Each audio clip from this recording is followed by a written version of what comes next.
सर्वलोक चूड़ामणि अनंत ब्रह्मांडों के स्वामी भगवान जिसको अभय, जिसकी बाह पकड़, अभयत भुज दंड मूल पीनांश सानुकूल, जिसको अभय दे दिया, जिसको शरण में ले लिया, जिसकी बाह पकड़ ली, कौन त्रिभुवन में से कुछ भय दे सके। सांवरे सरकार जिसकी रक्षा करे उसका कोई त्रिभुवन में बिगाड़ नहीं सकता। देखिए अम्बरीश जी को दुर्वासा जी ने नष्ट करना चाहा, क्या हुआ? त्रिभुवन में भागे घूमे, कहीं चैन नहीं मिला दुर्वासा जी को। प्रहलाद जी को हिरण्यकश्यप ने नष्ट करना चाहा, क्या हुआ? भगवान ने नरसिंह रूप रख के हर वरदान के बीच का रास्ता निकाल के फाड़ के फेंक दिया।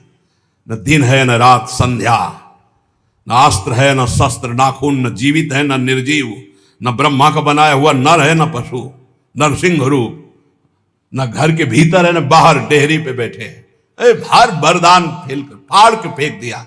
और प्रहलाद जी के कहीं खरोच भी कभी पूरे जीवन में नहीं लगी।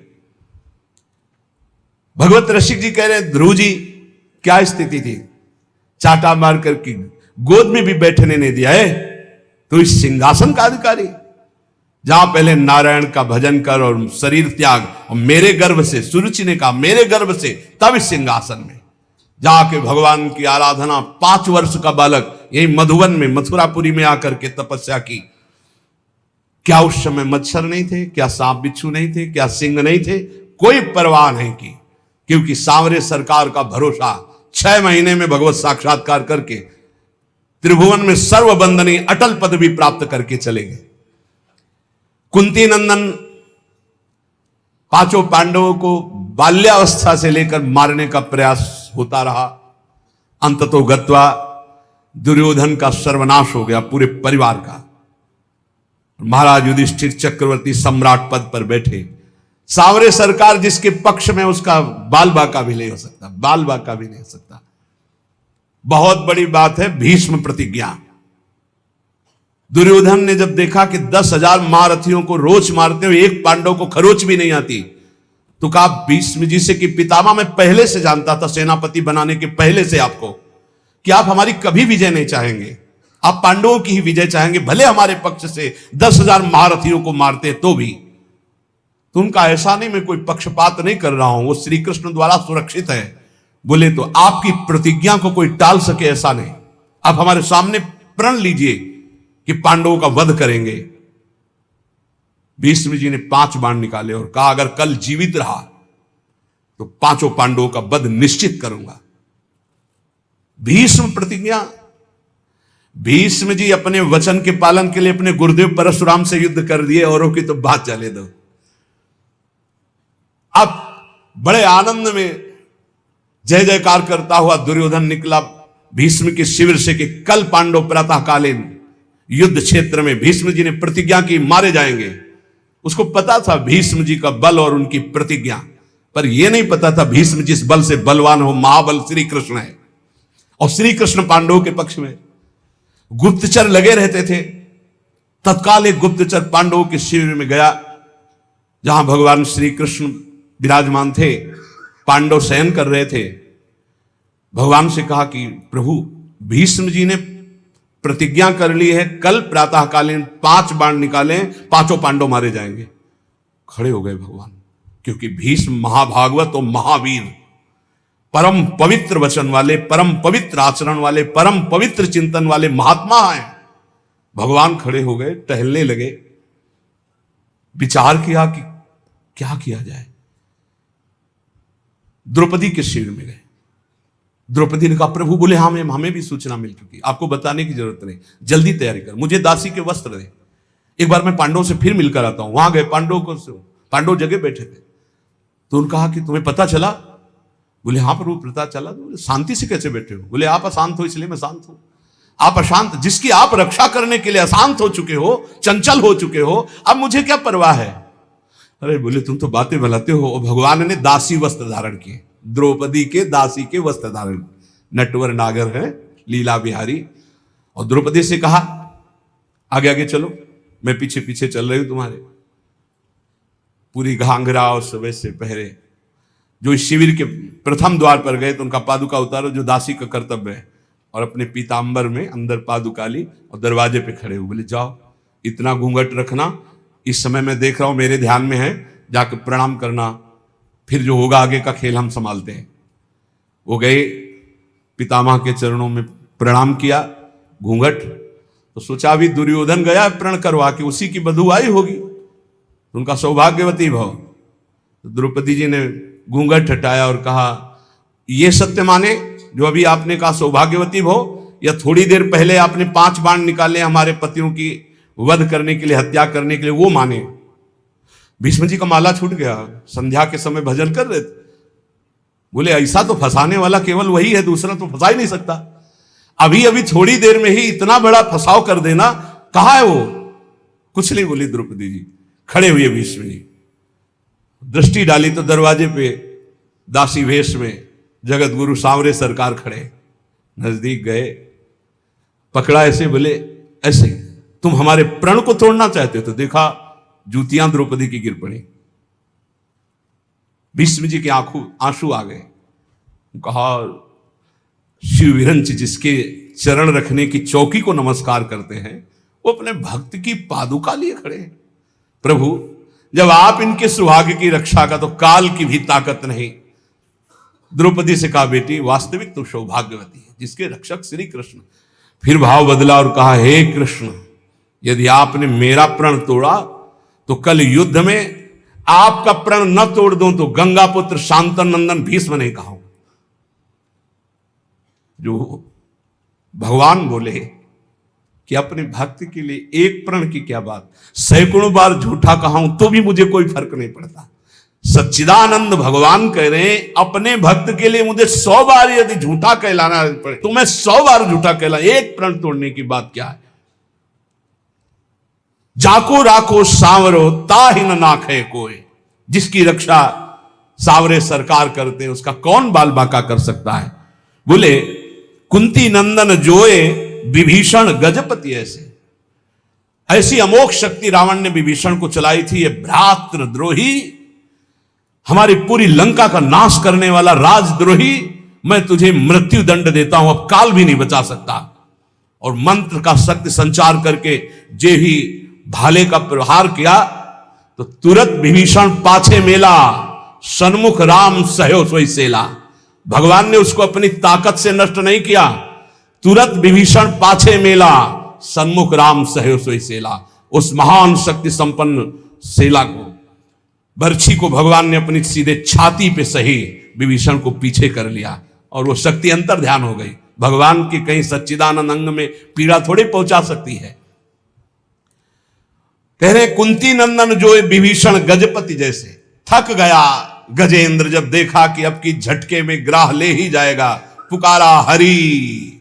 भगवान गरुड़ जी को छोड़कर नंगे पैर दौड़े और सुदर्शन चक्र जी से ग्राह को परम पद और गजेंद्र को बाहर किया।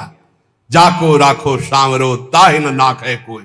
विश्वास रखना चाहिए, हम भगवान की शरणागत हैं, हमारा कोई बाल बांका नहीं कर सकता।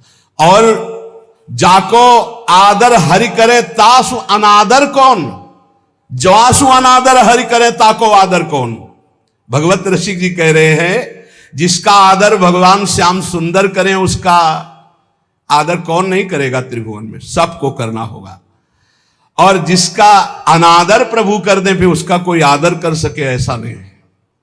भगवान किसी का अनादर नहीं करते हैं, पर जो भगवान की आज्ञा का उल्लंघन करता है, धर्म विरुद्ध आचरण करता है, पापाचरण करता है, फिर भगवान उसका अनादर कर देते हैं।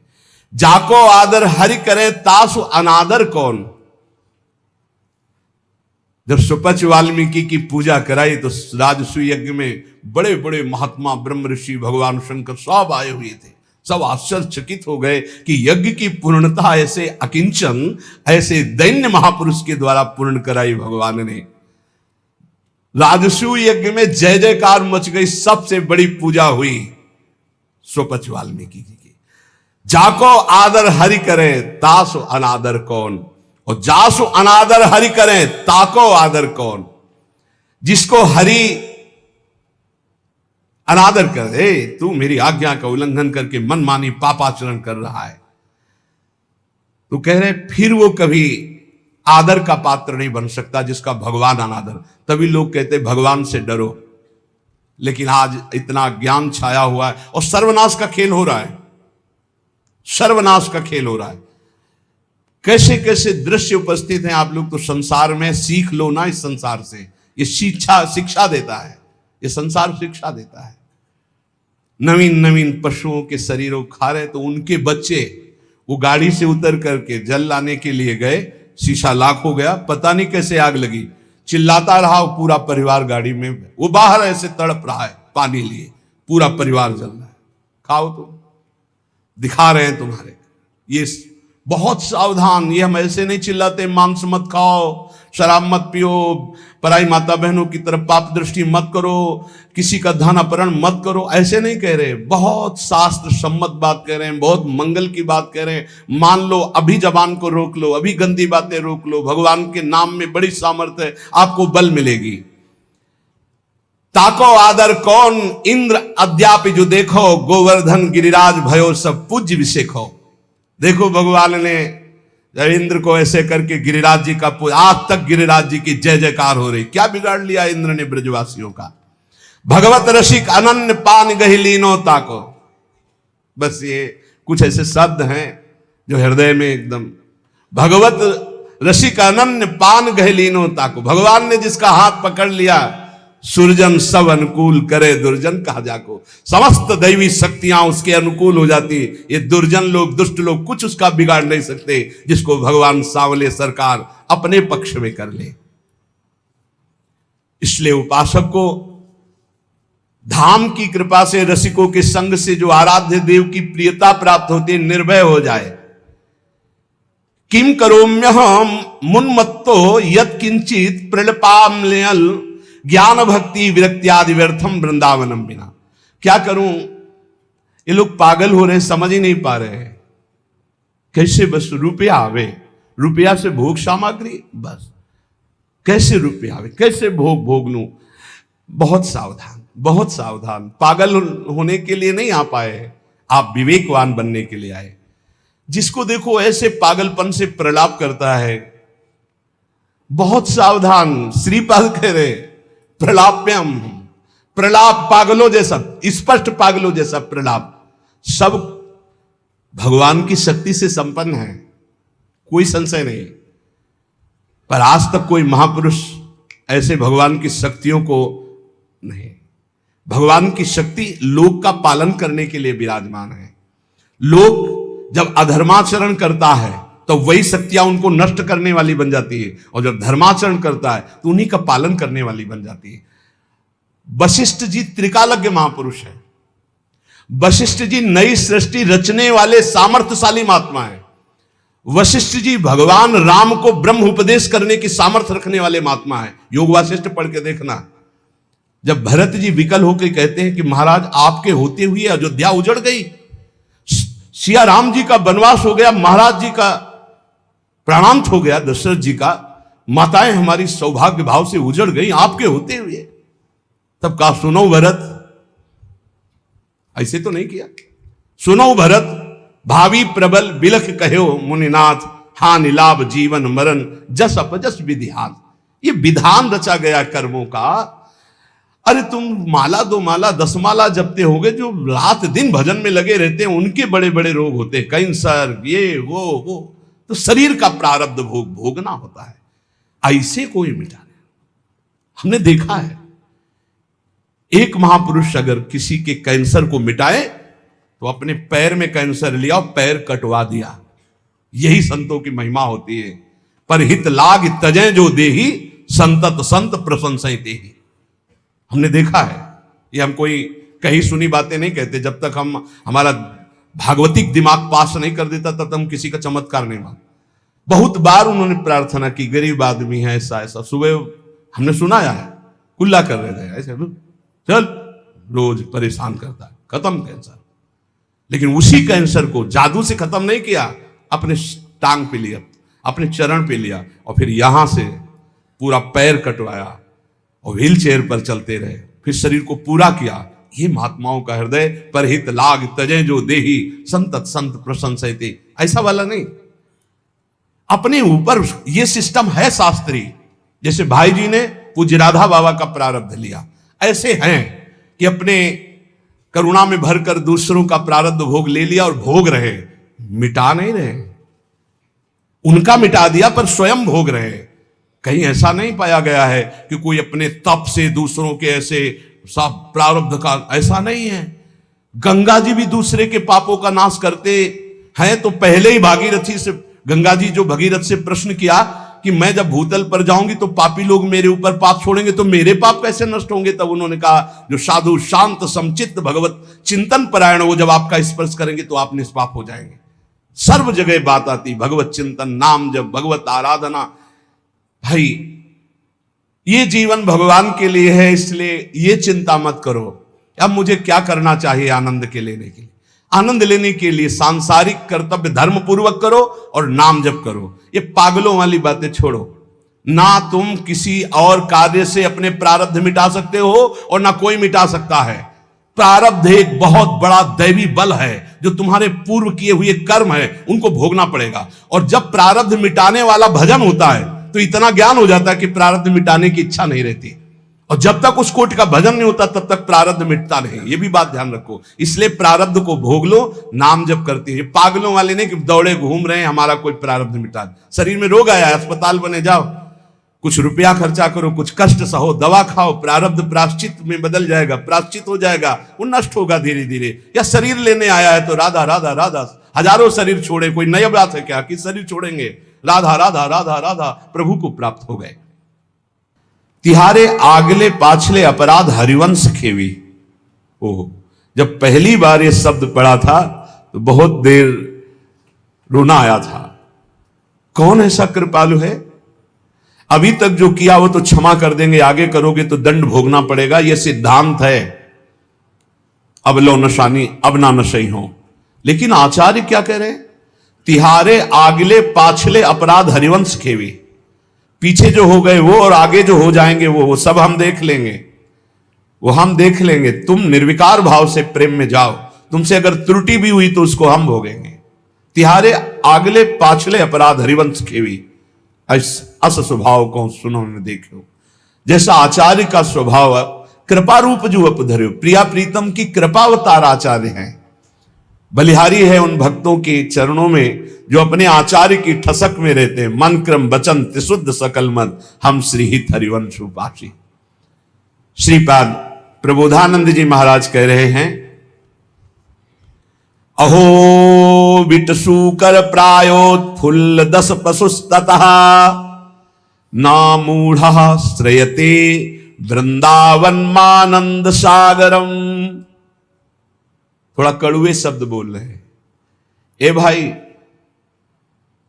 विष्ठा भोजी सुअर, जूठी पत्तले चाटने वाला कुत्ता और भार ढोने वाला गधा, इस तरह का जीवन व्यतीत करते हुए तुम्हें लज्जा नहीं आती?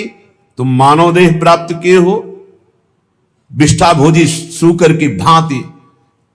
न पवित्रता का विचार है, ना अपवित्रता का विचार है, ना दोष का विचार है, ना निर्दोष का। बस पेट भरना चाहिए। जैसे सूकर भागा घूमता है, ऐसे भागे घूम रहे हैं बस पेट भरने के लिए। मांस भक्षण, जो भी जैसा पवित्र, जो भी बस डालते रहो, बस उधर पोषण करना है। विष्ठा भोजी सूकर की भांति जीवन को केवल रसेंद्री स्वाद में नष्ट कर रहे हैं। अपनी अंगुली जरा कड़ाह में जब तेल पक जाता है तो डाल के देखो कैसा लगता है। उसमें तुम जिंदा जीवों को तल रहे हो केवल रसेंद्री भोग के लिए। हमारी जबान को अच्छा लगता है, यही जबान तुम्हारी नरक पहुंचा देगी, यही जबान तुम्हारी दुर्गति करा देगी। और कह रहे हैं श्वान की भांति, जैसे जगह जगह ठोकर खाने पर फिर वही, ऐसे ही नाना प्रकार के क्लेश, अशांति, दुर्गति प्राप्त कराने वाले भोगों में बार बार गधे की भांति, जैसे गधे को बोझे से मतलब, ऐसे पूरे चिंतन में वही विषय भोग, वही संग्रह, वही परिवार राग मोह, उसी का बोझा ढो रहे हो। श्रीपाद कह रहे, अहो इतना दुर्लभ मानव देह पाकर विष्ठा भोजी सूकर, कुकर और गधे की तरह जीवन व्यतीत कर रहे हो, तुम्हें लज्जा नहीं आती? अरे मूर्ख, इधर आनंद नहीं, आनंद सागर तो तेरे हृदय में लहरा रहा है। आओ श्रीधाम वृंदावन का आश्रय लो, कुछ दिन रुको, सत्संग सुनो और उसको मनन करो और आचरण में उतारो, फिर देखो आनंद मिलता है कि नहीं।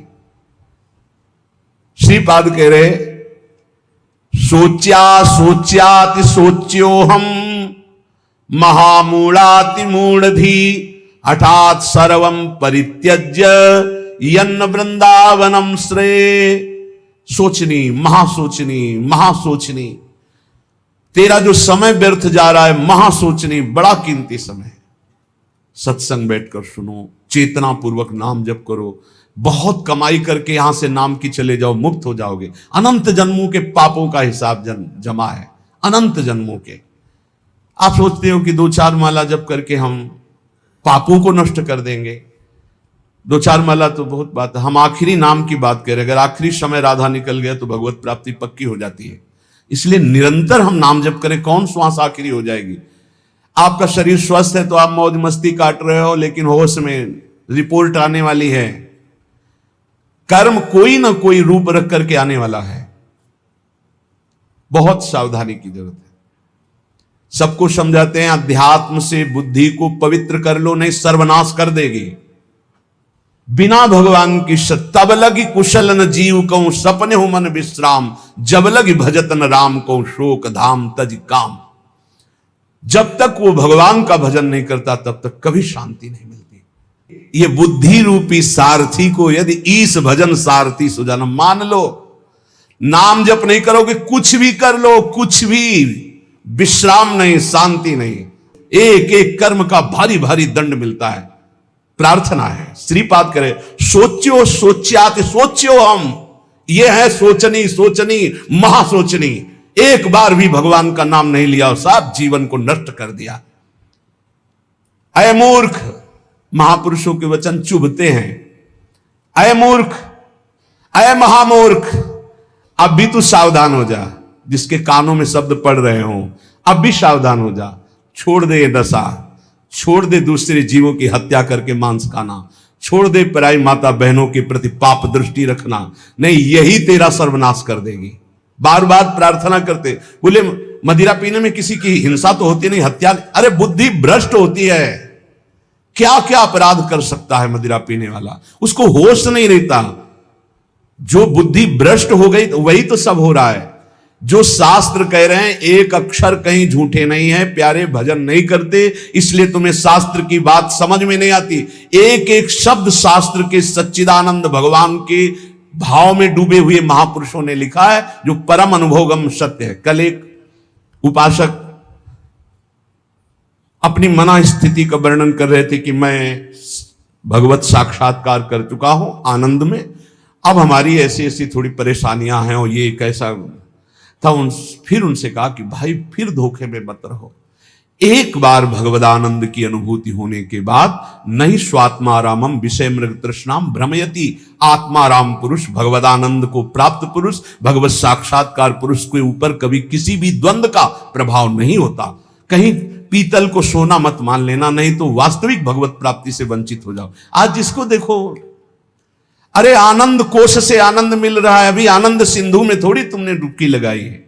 सही ढंग से चलो तो आनंद सिंधु में डूब जाओगे, उन्हीं के अंश हो। श्रीपाद कह रहे, हठात सर्वम परित्यज्य यत्र वृंदावनम श्रेय। जहां वृंदावन विराजमान है, आओ एक बार सत्संग सुनो, थोड़ा बुद्धि शुद्ध करो। क्या बुद्धि तुम्हारी अपवित्र हो गई कि अपने जनों का ही नाश करते हो, अपना ही नाश करते हो? अरे मूर्ख, इतना अमूल्य जीवन मुक्त होने के लिए मिला, उसे बंधन युक्त कर रहे हो। अहो मौढ़्यम अहो दुर्भाग्यमीदृशम महनपि महानंदे यन्न वृंदावने रतः। अहो मूर्खता, महान मूर्खता, महान मूर्खता। जैसे उसमें कहा सोचनी, महासोचनी, महासोचनी, इसमें कह रहे मूर्खता, महान मूर्खता, महान मूर्खता। जो इस संसार में मानव देह प्राप्त करके महाआनंद स्वरूप प्रभु का नाम जप नहीं किया, प्रभु की आराधना नहीं की, कभी धाम यात्रा नहीं की, कभी सत्संग नहीं सुना, भगवत चरणारविंद में प्रेम नहीं हुआ। महान मूर्खता, महान मूर्खता, महान मूर्खता। सांद्रानंद रसे वृंदावने पिनानुरज्यतः किं वा मम करिष्यन्ति ज्ञान भक्ति विरक्तयः। आनंद घन के मूल श्री वृंदावन धाम में यदि रसिकों का संग करके चित्त प्रेम में अनुरक्त नहीं किया तो तुम्हारा ज्ञान प्राप्त करना, तुम्हारा साधन करना, तुम्हारा वैराग्य धारण करना किस काम में आया। शास्त्रों का ज्ञान प्राप्त कर लेना तो उसका फल है कि अज्ञान से निवृत्त हो जाना। अज्ञान किसे कहते हैं? ब्रह्मा से लेकर के तिनके तक सब माया रचित है। सत्य है तो केवल प्रभु, उनका नाम, उनका रूप, उनकी लीला। ये त्रिगुणात्मिका माया का ऐसा जादू तमाशा है कि जिसमें बड़े बड़े फंस जाते हैं। बातें ज्ञान की करते हैं, स्थिति अज्ञान में होती है। भगवान के नाम में असीम सामर्थ्य है। उस नाम में भी हम ये नहीं कह सकते कि जाओ ये अभी काम हो जाएगा। क्यों? क्योंकि तुम्हारे पहले पापों का नाश करेगा। कितने जन्मों के पाप जमा है तुम्हारे, उन पापों का नाश, फिर भी नहीं काम होगा। पाप प्रवृत्ति का नाश करेगा, फिर तुम्हारे हृदय में परम अर्थ स्वरूप भगवान की प्रीति प्रकट करेगा। आप सब काम हो गए। भगवान की प्रीति उत्पन्न होने से अशुभ वासनाएं नष्ट हो जाती है। भगवत भाव में अद्भुत आनंद, यह है काम होना। सांसारिक कोई कार्य शुभ कर्म के प्रताप से हो भी जाए तो कितनी देर टिकेगा। विनाशकारी ये सब काल नष्ट कर देता है। विनाशकारी काल ये सब नष्ट कर देता है। चाहे जितनी उन्नति हो, सब अवनति में बदल जाती है। ये इतिहास पढ़ के देखो तो तुम्हारे होश उड़ जाएंगे। जिनके ऐसे ऐसे प्रभाव थे उनकी अब कहीं खोज भी नहीं है। जहां ऐसे महल थे, जय जयकार मचते थे, वहां जाले और कबूतर हग रहे हैं। जो बनी भी बनी है, महल बने हुए भी हैं, कुछ नहीं रह गया। काल सबको विनाश कर दिया। कुछ समय के लिए आए हो, एकमात्र भगवान की प्राप्ति, एकमात्र नाम जप कर लो। मन लगे न लगे वो धन तुम्हारे काम आएगा। धिंग धिंग माम पिशद विद्या कुलशील गुणोज्वलम वृंदावन रति प्राणहीनो स्यादि यतः सवः। धिक्कार है, धिक्कार है, धिक्कार है। बहुत प्यार भर के बोल रहे हैं, जैसे सोचनी सोचनी मां सोचनी, मूर्ख मूर्ख महामूर्ख। कह रहे धिक्कार धिक्कार धिक्कार। धिंग धिंग मपि सद विद्या कुलशील गुणोज्वलम। धिक्कार है तुम्हारी कुलीनता को, तुम्हारी सुशीलता को, तुम्हारे गुणों को, तुम्हारे रूपवान, तुम्हारी जवान होने को। मानव देह में यदि ये सब प्राप्त है और तुम भजन नहीं करते, तुम सद्भावना वाले नहीं हो, सद्विचार वाले नहीं हो, तुम्हें प्रभु से प्यार नहीं हुआ, तो धिक्कार तुम्हारे इस रूप को, तुम्हारे जीवन को, तुम्हारे कुल को किस काम आएगा। श्रीपाद कह रहे हैं, हा हा वृंदावनम त्यक्त्वा यदन्यत् कर्तुमुत्सहे जानन्नपि विषम भुंजे थुत्कृत्य परमामृतम। वृंदावन, आपकी कृपा से हमने आपको प्राप्त किया है। अब मैं आपको नहीं छोड़ सकता। मेरा उत्साह कभी नहीं बन सकता कि मैं आपको छोड़कर जाऊं। अरे भला कोई परमानंद को त्याग कर विष पीता है क्या?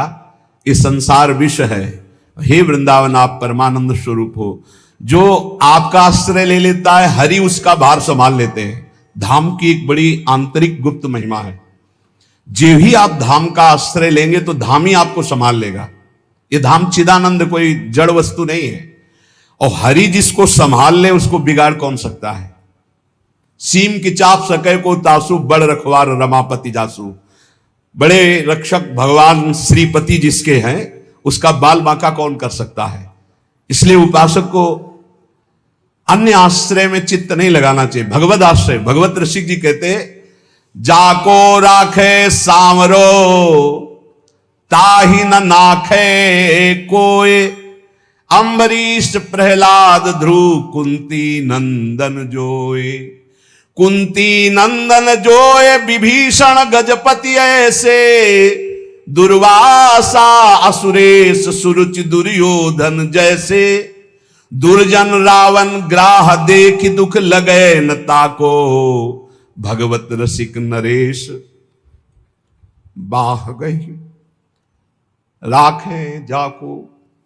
भगवत ऋषि जी कहते हैं